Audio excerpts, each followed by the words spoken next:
5, 4, 3, 2, 1, 0. I hear voices in my head. They counsel me. They understand. They talk to me.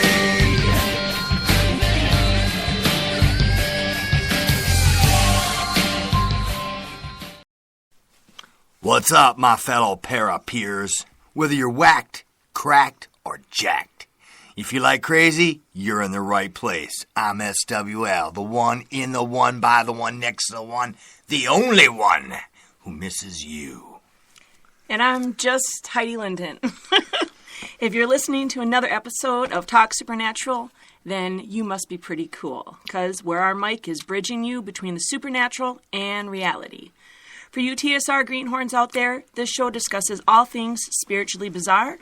Scott and I research, study, and investigate the supernatural and all the claims regarding the supernatural, and that includes paranormal. We also head up SWAT Supernatural Investigations, which is an online resource center that assists people with spiritual afflictions.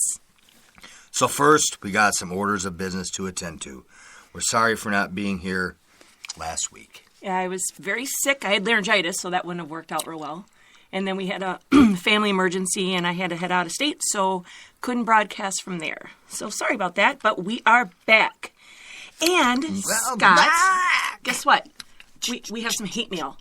Back in the saddle again. What? That's very good. Oh, sorry. But we do have some hate mail. Hate mail. Hate mail. We have a lot of mail, but Hate mail. I wanted to read at least one hate mail. To be fair now. I hate you, everything about you. I hate you, I hate you, I hate you, I hate you, I hate you, I hate you, 'Cause the players gonna play, and the haters gonna hate, baby. I'm just gonna shake it off. So I'm going to read a negative one. You can read the good one. Okay? All right. Okay, so here's this one. Dear Talk Supernatural, sue me. I'm not a believer. I'm not believing how people in 2015 can seriously believe this, let's just say poop. Shall we say poop? Okay. Poo. Poo. Or how can they take you too seriously? Stupid is... How could they not take me seriously? I don't know, hon. You. All serious people. You're like wow, really? librarian / insurance agent. You're Come so serious. on, bring it. I know. Like Jake, khakis. Stupid is as stupid does, I suppose. Glad my computer has a mute button. That's from Tony L. in Denver, Colorado. Ooh, give name. But you know what? What? He also called our other listeners stupid. That's not nice. Now I'm taking offense. Oh, yeah. Well, especially when he gives the city and his name, and now everybody's going to give her thousands of people chasing this guy down and Armageddon all over. Oh, wow. They're like, where's Tony? Well, here's the thing is, if you don't like what why are you listening? If he's not a believer. They probably turned it on, thinking, it's about this or that, and they hear something that doesn't agree with them and their mindset and how they think, so that makes the rest of us messed up. Well, if we're not offending someone, then obviously we're not speaking truth. Right. So. And I'm here to offend. Not everybody, though. Oh, not everybody. No. No. Okay. Just the ones that want to be offended. I guess. You can read the good one, though. That's a cool one. I have some good mail. Good mail. Good mail. Good mail. All right, here we go. Your podcast is crash hot. I've been a listener ever since your first episode, and now got a bunch of us who listen every Friday night live. To you guys, y'all crack us up. How you describe things. Love the paranormal and your topics. It's so legit. Can y'all give us a shout out on a future episode? ? This is Ashley, Nikki, Michael. I think it's Michael. Yeah, but it says Michael. No, it's... Josh and Chris in San Antonio, Texas. Alamo Heights. Loving on TSI is what's up. So we gave our shout out. That's pretty cool. We did. So we balanced it out. We got someone who doesn't like us and people who like us. So just keep those emails coming because we love the comments and stuff. Even the bad ones, just, we're doing stuff. Because then we can have fun with them. Then we get to play our hate mail song. Yeah. So many people like. So, on that note, I guess we will start this episode. So, tonight, we are going to be discussing some mysterious paranormal phenomena.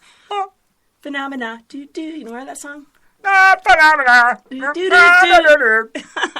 I don't know how it wasn't phenomena, but it was something like that. It was like phenomena. Remember that from Sesame Street? Phenomena. Phenomena. Well, this is some stories that made media headlines, and we're just going to go through over a couple of them. But yeah, the phenomena. Phenomena. You know what I'm talking about? Yeah. Okay, Yeah. a little late. You're like, I don't know what you're talking about, but you do now. Those little fuzzy play guys. it. No, I want to sing it. Oh. Sing it, man. Fuzzy guys. You sing. You sing all the time. When? Oh, whatever. All right. So, here's the thing. Facts sometimes have this strange way of controlling people's minds. Because sometimes the facts are so bizarre, it makes their truth seem unbelievable. So, people close their... You can control the mind. You can control the people. Yes. Yes. You sound Russian. Russia's going to control us. Everybody control us. Oh, yes. Yes. But people close their minds to anything that's even a bit surreal because they're just not open to anything that's cool anymore. Now, bizarre doesn't mean false. Just because you can't figure it out doesn't mean it's not real. Duh. Duh. But people just have this need to slap a label on everything. So unknown and bizarre sort of equals paranormal. But why can't paranormal be natural? Natural. Natural. And that's why we are going to talk tonight about the unknown, bizarre stories that made the news. Ooh, do. Remember they do this? And a special edition. You know what I'm talking about in the news stories? What Right. news stories are you watching? I don't watch the news I think that was stories. old days. Like now it's like all media and so. All right. Well, anyways, I thought it'd be cool to start with something that we never talk about. Cool.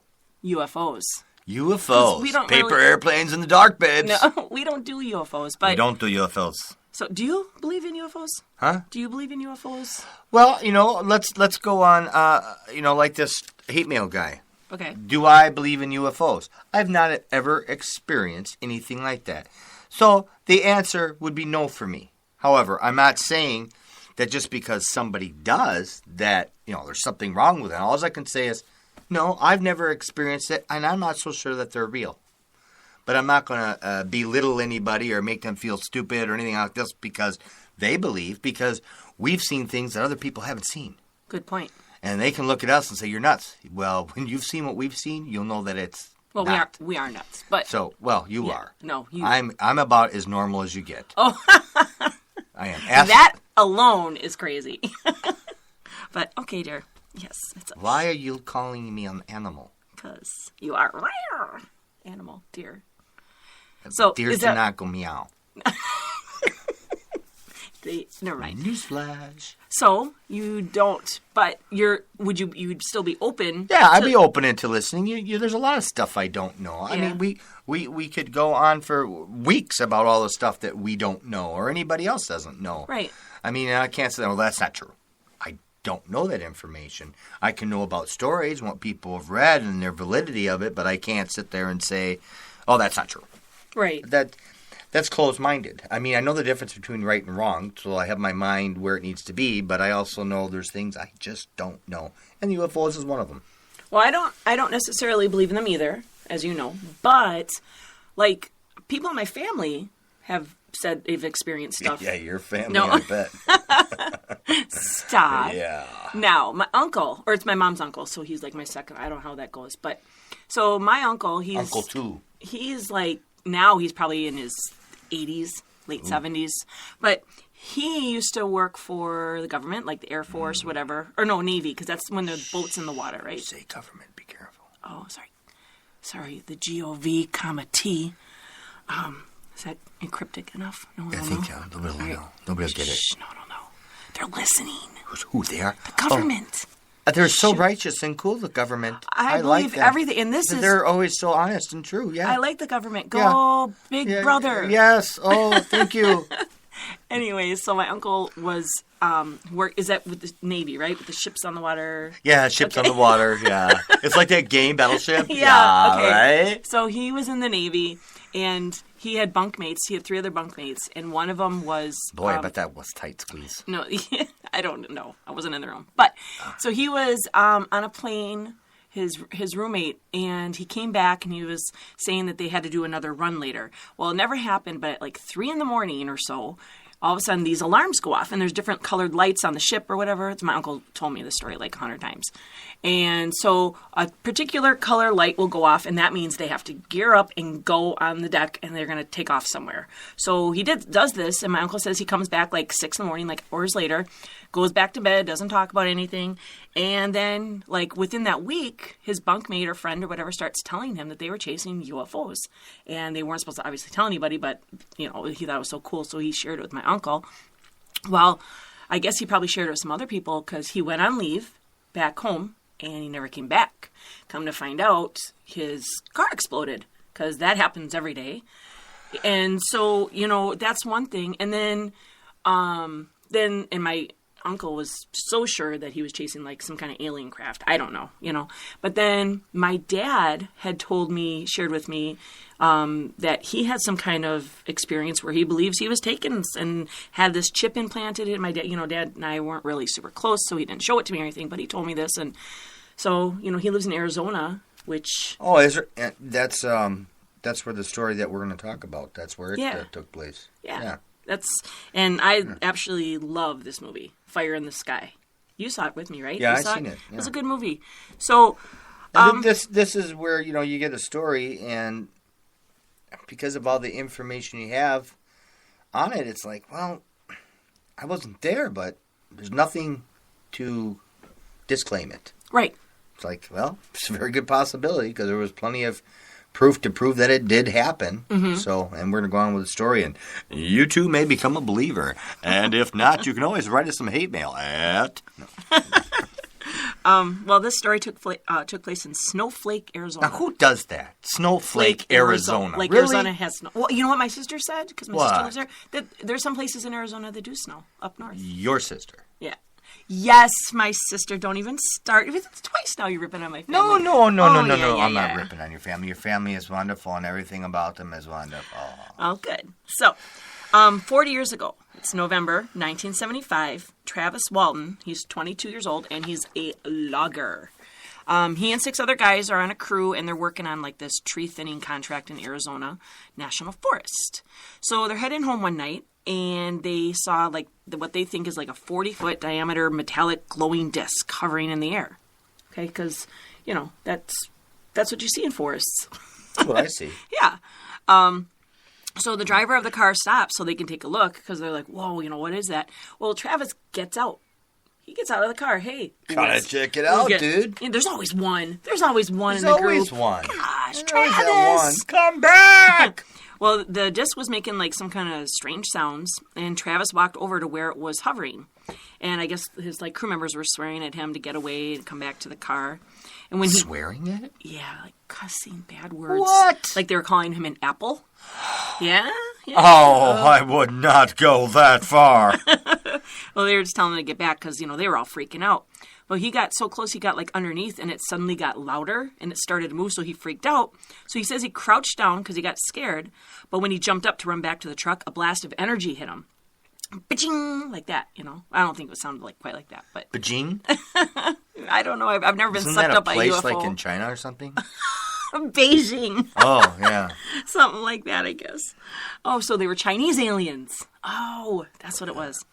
Well, anyway, so this guy, like felt like this surge of energy through him. The crew watching said that like a long blue flame or what resembled a laser beam, like zapped him. And they said it like sounded like high voltage. And they also said that they felt like this powerful charge in the air. And that he felt a numbing shock go through his body, Travis said. And then it threw him. Like, they said anywhere from 10 to 20 feet. They couldn't really tell. And the way he landed, the crew totally thought he was dead. Fly like an eagle. I don't think it's like that graceful. Oh, okay. More like zap. But they thought he was dead by the way he landed. So they took off. Well, of course, that's what you do. You leave your friends. Yeah. Well, too late for him. Let's go. Come on. The bar's still open. We can catch a few. I don't know if they were thinking about the bar. More room in the truck for more beer. Or maybe a hot hottie.